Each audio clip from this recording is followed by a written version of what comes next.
আজ মেঘলা মেঘলা আবহাওয়ার মধ্যে রান্নাবান্নাটা করতে ভালোই লাগতেছে। গরমের দিন অসহ্য গরম হয়, তখন সমস্যা হয়ে যায়।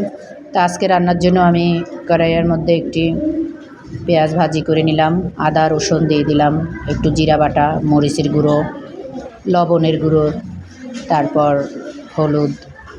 সোজা কথা, তরকারি রান্না করার জন্য যা যা লাগে সব দিয়ে দিব। এরপর সেটাকে আমি একটু ভালো করে ভাজা ভাজা করে নেব। মশলা ভাজা ভাজা করতে আমার অনেক ভালো লাগে, কারণ এটার জন্য একটা খুব সুন্দর ঘ্রাণ বের হয়।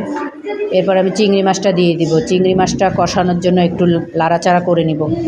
আর এই লাড়াচাড়া করার সময় খেয়াল রাখতে হবে যাতে পুড়ে না যায়।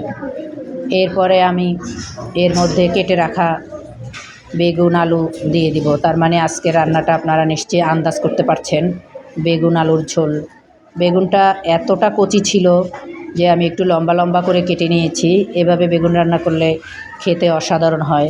আপনারাও রান্না করে খেয়ে দেখবেন।